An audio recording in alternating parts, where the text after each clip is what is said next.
युवराज की इस हरकत की खबर वेद तक पहुंच चुकी थी, लेकिन वेद अभी शांत था क्योंकि अभी कोई लफड़ा नहीं चाहता था। लेकिन उसका भाई देव ये न्यूज सुनकर काफी इम्प्रेस हुआ। उसके मामा ने ये खबर उसे दी थी, जिसे सुनकर देव बोला, क्या बंदा है मामा, देखो उसने कर दिखाया। मामा ने कहा, बेटा तू शांत रहकर देख वो करता क्या है। वो भले ही अभी शांत है लेकिन वार करने का मौका ढूंढ रहा है। ऐसे ही थोड़ी मैंने उसे कॉन्ट्रैक्ट दिया। तुझे एक और बात बताऊं, वो यहाँ एक दूसरे मकसद के लिए भी आया है। सुनने को आया है कि जो कलेक्टर यहाँ आया था वो उस कलेक्टर का छोटा भाई है। देव ड्रिंक पीते हुए बोला, ये तो डबल गुड न्यूज है। लेकिन मामा वो कब वार करने वाला है? हमारे पास वक्त नहीं है। अगर उसका राज्याभिषेक हो गया तो हम कुछ नहीं कर पाएंगे। तब सब कुछ उसके अंडर हो जाएगा और हम हाथ मलने के सिवा कुछ नहीं कर पाएंगे।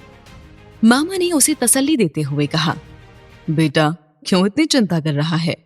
अगली अमावस्या उसकी जिंदगी का आखिरी दिन होगा। तभी उसने अपने खास आदमी को बुलाकर नक्शा देते हुए कहा, ये नक्शा उसे जाकर दे दो। आगे क्या करना है वो अपने आप समझ जाएगा। ये सुनते ही वो आदमी नक्शा लेकर चला गया। तभी देव ने कहा, मामा मैं बहुत खुश हूं क्योंकि अब मुझे मेरा हक मिलने वाला है। एक गलती की वजह से उसने मुझसे मेरा हक छीन लिया। वो आदमी बाप कहलाने के लायक नहीं है। वेद मुझसे 5 मिनट बड़ा है तो क्या उसे मेरा हक भी मिल जाएगा? वो कितना क्रूर है आप जानते हैं ना मामा। मैं उससे हर चीज में केपेबल हूं। मैं उससे इतनी नफरत करता हूं जितना कोई सोच नहीं सकता। अब बस बहुत रह लिया उसके कदमों में। मेरा अपना खुद का वजूद है। मांगने से हक नहीं मिलता, इसीलिए उससे छीनना पड़ता है। आखिर ये कलयुग है, कोई यहाँ पर किसी का सगा नहीं है। सब अपने मतलब के लिए एक दूसरे से जुड़े हैं। यहाँ के लोग भी नहीं चाहते कि वो यहाँ का राजा बने, तो मैं क्यों चाहूंगा? ये हक मेरा है और मुझसे कोई नहीं छीन सकता।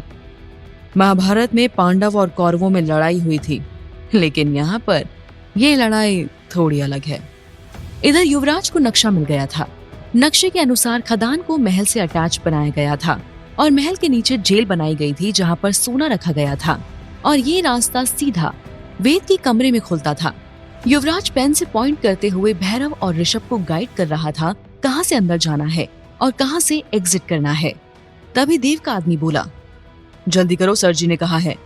तो युवराज ने उसे जाने का इशारा कर दिया। ऋषभ उसे देखकर कंफ्यूज हो गया, इसीलिए कंफर्म करते हुए पूछा, ये आदमी तो देव सर का गार्ड है, तो क्या वही ऐसा चाहते हैं? युवराज डेविल स्माइल के साथ नाइफ पर हाथ फिराते हुए बोला, हाँ। ये सुनते ही ऋषभ ने हैरान होकर कहा, ओह माय गॉड, मतलब तुम्हारा यहाँ आना संयोग नहीं है? तभी भैरव उसे छुड़ाते हुए बोला, बहुत देरी से समझ आया तुम्हें। ऋषभ ने गुस्से में चिल्लाते हुए कहा, मैं तुमसे बात कर रहा हूँ क्या? क्यों टांग अड़ा रहे हो फिर? भैरव ने तुरंत अपनी मुट्ठियां कस लीं और उसे धमकी भरे लहजे में कहा, जबान संभाल के बात किया करो।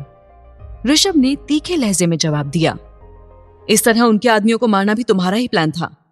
तभी युवराज उसके सामने आकर कंधे पर हाथ रखकर उसे थपथपाते हुए बोला, नहीं वो प्लान नहीं था। आधी रात को युवराज झोपड़ी के ऊपर छत पर लेटा हुआ था। तभी अपने पॉकेट से वॉलेट निकालकर उसमें रखी एक तस्वीर देखते हुए तारों की ओर नजर उठाकर कहा, ये मकसद हम पूरा करके रहेंगे। उन लोगों को ऐसी मौत देंगे कि वो सोच भी नहीं सकते भैया। आपके दामन पर लगे इस दाग को हम मिटा देंगे। ये पूरा सिस्टम ही करप्ट है। फिर इमोशनल होकर बोला, भाभी आई मिस यू। बच्चे के आने तक हम आ जाएंगे भाभी। बस तब तक आप अपने आप को संभाल कर रखिए, कमजोर मत होइएगा। आपका बेटा आपके पास बहुत जल्दी ही आ जाएगा। ये कहकर उनकी आंखों के कोने से एक बूंद आंसू छलक आया। धीरे धीरे दिन गुजर रहे थे। युवराज अपना मकसद पूरा करने में फोकस्ड था। उसने धीरे धीरे गुप्त रास्तों का भी पता कर लिया था। वहां काली माता का एक बड़ा सा भव्य मंदिर भी था, जिसमें काली माता का रौद्र रूप में विग्रह था, जिसकी रखवाली एक पंडित करते थे। उस दिन वेद अपने कमरे में बैठा बोर हो रहा था। तभी उसने राका से कहा, चलो गेम खेलते हैं। आज बहुत दिन हो गए किसी लड़की का शिकार नहीं किया। शरीर में खुजली सी हो रही है। तभी गर्दन पर हाथ फेरते हुए राका मक्कारी से मुस्कुरा के बोला, जी हुजूर, मैं अभी अरेंज करता हूं। फोन करके उसने गार्ड्स को इन्फॉर्म कर दिया। और वेद के साथ महल से बाहर निकल आया। झोपड़ी वाले इलाके में लड़कियां अपनी मां के साथ बैठी बात कर रही थीं। राका की गाड़ी को देखकर सारी लड़कियां घबराकर अपने घरों के अंदर भागने लगी। तभी गार्ड्स ने सभी लड़कियों को घेर कर माइक पर कहा, जो जहां है वहीं खड़ी रहो, नहीं तो अभी गोली चल जाएगी। अब तक वहां युवराज, ऋषभ और भैरव भी पहुंच चुके थे। वहां का नजारा देख युवराज हैरान होकर बोला, ये सब क्या हो रहा है? इतनी भीड़ क्यों इकट्ठी है? कोई ओकेजन है क्या? ऋषभ ने सैड टोन में कहा, वही जो हर बार होता है। भैरव ने पूछा, मतलब? ऋषभ ने उदास होकर कहा, गेम में 10 तक काउंटिंग होगी, उसमें जिसके ऊपर 10 नंबर आएगा वो लड़की आज उसकी हवस का शिकार बनेगी। ये कहकर ऋषभ चुप हो गया। तभी भैरव उसे वहां से जाने का इशारा करके बोला, फिर तो हमें इससे कोई लेना देना नहीं है, हमें बस अपने काम पर फोकस करना है। युवराज ने तीखे लहजे में कहा, पहले तो तुम अपने काम पर फोकस करो, जब से आए हो इधर उधर की बातें ही कर रहे हो। भैरव भड़कते हुए बोला, तुम हमेशा मेरे पीछे क्यों पड़े रहते हो? युवराज ने गुस्से में उसकी तरफ देखते हुए कहा, क्योंकि तुम काम से ज्यादा बातें करते हो। तभी एक गार्ड ने गाड़ी का गेट खोला तो वेद बड़े स्टाइल के साथ बाहर निकल आया। उसके पीछे एक गार्ड उसे धूप से बचाने के लिए छाता लेकर खड़ा हो गया। राका साइड से चलते हुए बोला, हुजूर, स्टार्ट करें गेम? गार्ड ने कुर्सी लाकर रख दी, जिस पर वेद ने बड़े स्टाइल के साथ बैठते हुए कहा, स्टार्ट। राका ने काउंटिंग स्टार्ट कर दी। 1, 2, 3, 4, 5। तो सारी लड़कियां घबराकर अपनी मां के पीछे छुप गईं। वो सब डर से बुरी तरह सिहर रही थीं। वहां खड़ी सारी लाचार माएं अपनी बेटियों के लिए तड़प रही थीं।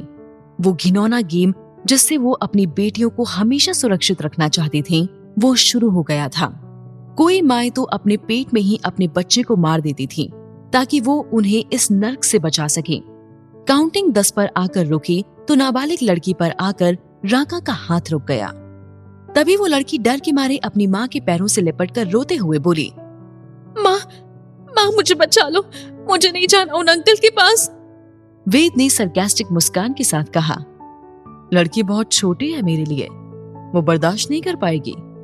ये सुनकर राका बोला, हुजूर, हम दूसरी लड़की ला सकते हैं, लेकिन फिर वो गेम के खिलाफ हो जाएगा।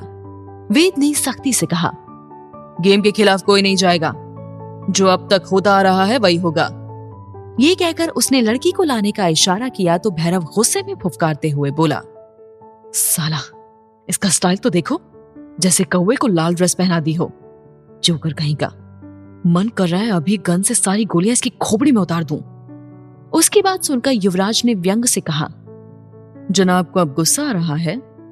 भैरव उसकी तरफ देखते हुए बोला, तो क्या मैं इतना निर्दयी हूं?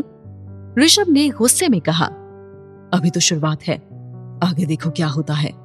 ये साला अपने आप को मर्द समझता है, मन करता है इसका खून कर दूं। इसी बीच दूसरी ओर एक गार्ड देव के पास आकर बोला, सर, आपके लिए इन्फॉर्मेशन है। देव ने बर्फ को गिलास में डालकर विस्की मिलाते हुए कहा, क्या इन्फॉर्मेशन है? गार्ड ने कहा, सर, वो शिकार करने गया है। ये सुनते ही देव की आंखें गुस्से से लाल हो गई। कमीना नामर्द कर भी कह सकता है, अपनी ताकत उन मासूम लड़कियों पर दिखाने के सिवा। गार्ड डरते हुए बोला, सर, उसका शिकार इस बार निवेदिता है। देव ये नाम सुनकर कांप गया और बोला, नहीं, वो नहीं, मेरी निवी। तभी बाहर जाते हुए उसे मामा ने रोक लिया। नहीं मेरे बेटे, अभी नहीं, ऐसा कुछ करने से सब कुछ खराब हो जाएगा। देव ने उसकी तरफ लपक कर लाल आंखों से देखते हुए कहा, नहीं मामा, मेरी निवी उसका शिकार नहीं हो सकती, वो मेरी है। मामा उसे तसल्ली देते हुए बोले, जानते हैं वो तुम्हारी है। देव ने दर्द भरी आवाज में कहा, मामा, मैंने उसे प्रोटेक्ट करने का प्रॉमिस किया था। मामा उसे शांत करते हुए बोले, बेटा शांत हो जाओ, राज्य को पाने में छोटी छोटी कुर्बानियां देनी पड़ती हैं। देव सुनकर भड़क उठा, मामा, मुझे अपने शौक के लिए उसकी जान कुर्बान नहीं करनी है। फिर दर्द भरी आवाज में बोला, मामा, सबसे दर्दनाक चीज क्या है पता है आपको? मामा ने उसकी ओर देखते हुए कहा, नहीं बेटा, देव बोला। एम्बिशन, किसी ऐसी चीज की एम्बिशन जिसकी आप परवाह करते हैं और जिसे आप गहराई से प्यार करते हैं, जिसके लिए आपका दिल टुकड़े टुकड़े हो गया है क्योंकि आप उस इंसान को नहीं देख सकते और उसके साथ नहीं रह सकते, जिसके लिए आप तरसते हैं। वही आप मेरे साथ कर रहे हैं, जिसके लिए हम ये क्या करना चाहते हैं आप हमारी उस वजह को ही हमसे दूर कर रहे हैं। मन कर रहा है इस बात पर आपको जान से मार दूं, लेकिन हम ऐसा नहीं कर सकते। आपने हमें पाला है, आपका कर्ज है हमारे ऊपर। मामा ने फिर उसे समझाते हुए कहा, सत्ता को कुर्बानी से ही जीता जाता है। देव अपने मामा की बात सुन रहा था, लेकिन उसका दिल जल रहा था। दूसरी तरफ निवेदिता की चीखें सुनकर युवराज की मुट्ठियां कस गई थीं। क्या युवराज बचा पाएगा निवेदिता को वेद की हैवानियत से? क्या मोड़ लेगी एक खतरनाक गैंगस्टर और एक मासूम हसीना की ये अनोखी लव स्टोरी? जानने के लिए सुनिए इस